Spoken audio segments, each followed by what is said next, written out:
Hello दोस्तों, स्वागत है फिर से नए वीडियो में। तो आज हम लेकर आए हैं कुछ महत्वपूर्ण सवाल जो विभिन्न परीक्षाओं में आने की संभावना है। तो चलिए स्टार्ट कर रहे हैं। तो प्रश्न में है, एक वस्तु का मूल्य पहले क्या बोल रहा है 20% घटाकर फिर बोला उसको 30% बढ़ा दिया जाता है। परिणामतः यदि उसका मूल्य 416 रुपया हो जाए तो वस्तु का मूल्य कितना होगा। इसमें बता रहा है कि एक वस्तु जब बेच रहा है तो उसका पहले उसको 20% घाटा सहकर बेच दिया, फिर 30% उसको बढ़ा के, और इस तरह से उसका मूल्य कितना है 416 रुपये। इस तरह से उसका मूल्य है 416 रुपये। तो पूछ रहा है कि वस्तु का मूल्य कितना होगा। तो वस्तु का मूल्य हम मान लेते हैं x, वस्तु का मूल्य x। तो प्रश्न में बोल रहा है कि 20% घटा दिया है, घटाकर प्रतिशत है, 20% घटाता है तो हम किसी को मानेंगे 100।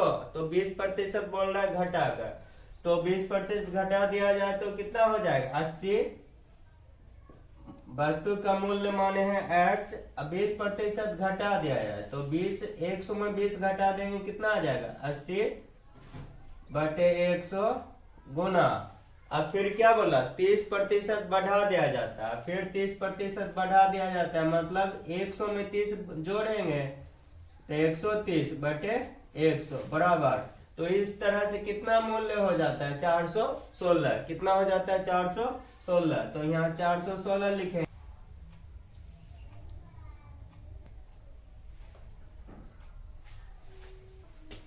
अब अगला प्रश्न में है, देखेंगे प्रश्न में है ए और बी की आय 3:2 के अनुपात में है। मतलब ए और बी की आय कितना है 3:2।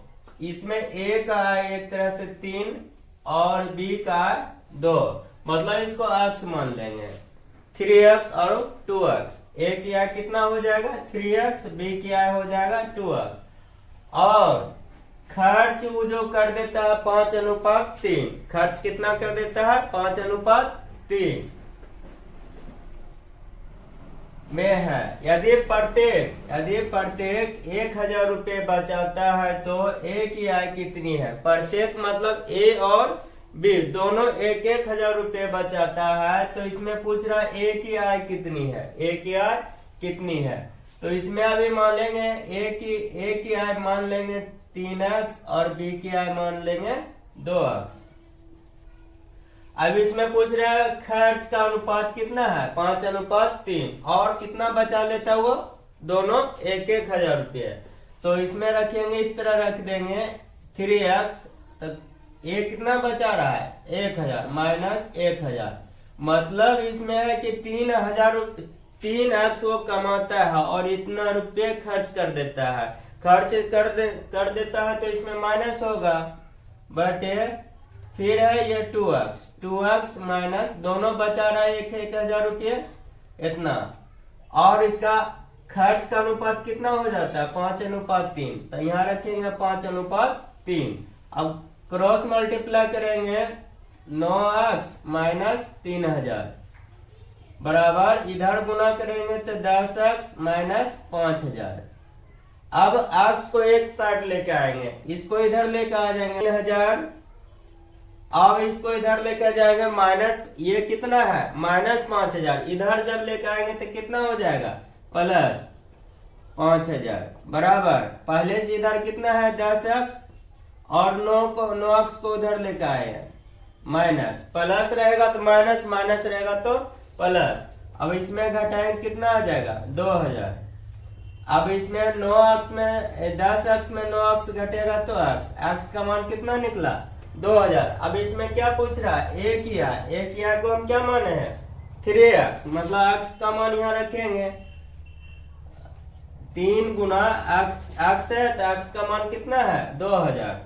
तो 2000 बराबर 6000। ए की आय कितना निकल के आया 6000।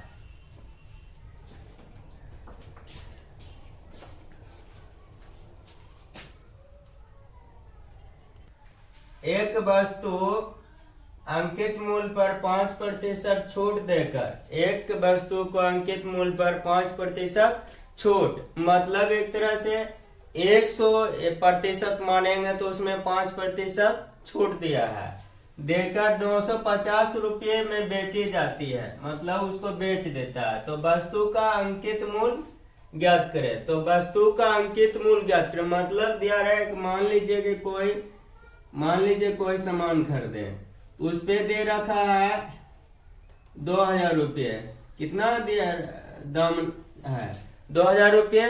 तो हम लोग बाजार जाते हैं तो बोलते हैं कि नहीं कुछ कम करो, तो दुकानदार क्या बोल देता है कि ठीक है हम तुमको 5% छूट दे दिए, मतलब कम कर दिए। तो कम करने के बाद वो तो बोला नहीं कि हाँ आपको 100 रुपये 500 रुपये या 10 रुपये छूट दिए, वो बोल दिया है 5% छूट।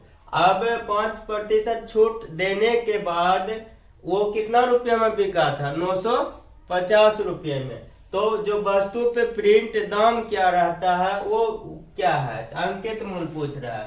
तो अंकित मूल्य मान लेते हैं x, अंकित मूल्य क्या मानते हैं x। तो x गुना, अब कितना छूट दे रहा है 5%, छूट कितना दे रहा है 5%, मतलब 100 में 5% छूट दे रहा है, तो कितना दुकानदार ले रहा है 95%। तो x गुना 95/100, छूट देने के बाद कितना दाम रखा गया 950, तो 950 इधर रखेंगे। x बराबर 950 गुना 100 बटे कितना 95, x गुना 950, x गुना 95/100 बराबर 950। इधर लेकर आते हैं तो नीचे वाला ऊपर, ऊपर वाला को नीचे लेके जाते हैं। तो 95 नीचे आ गया, 100 ऊपर चल गया, ये 10 बार में कट गया। तो 100 गुना 10 कितना हो गया 1000 रुपया। तो वस्तु का अंकित मूल्य कितना आ गया है 1000, मतलब उस पे दाम लिखा हुआ है 1000 रुपये, और छूट देने के बाद वो कितना रुपये में बिक रहा है 950 रुपये में। अब देखेंगे अगले प्रश्न में है 5 सेंटीमीटर लंबाई, 4 सेंटीमीटर चौड़ाई और 3 सेंटीमीटर ऊंचाई के घनाभ का विकर्ण ज्ञात करो। मतलब घनाभ की लंबाई दिया है 5 सेंटीमीटर, चौड़ाई दिया है 4 सेंटीमीटर और ऊंचाई दिया है 3 सेंटीमीटर। तो घनाभ का विकर्ण पूछ रहा है। तो घनाभ का विकर्ण हो जाता है, सूत्र होता है L² + B² + H²। मतलब L लेंथ हुआ, लंबाई, B ब्रेथ, चौड़ाई, H हाइट ऊंचाई। तो अब मान इस पे रखेंगे, L का मान दिया है 5 का स्क्वायर प्लस 4 का स्क्वायर प्लस और 3 का स्क्वायर। अब इसको तोड़ेंगे, स्क्वायर करेंगे 25, 9 और 25 16 और इसका 9, कितना हो गया 16 9 25 और 25 50 हो गया। इसको तोड़ेंगे 25 गुना 2 करेंगे तो कितना हो जाएगा 25 गुना 2 50 हो जाता है। 25 का वर्गमूल कितना होता है 5, तो इसको बाहर रखेंगे, और 2 का वर्गमूल नहीं होता है तो इसको √2 रखेंगे। तो इसका विकर्ण कितना हो गया 5√2। अब मिलेंगे अगले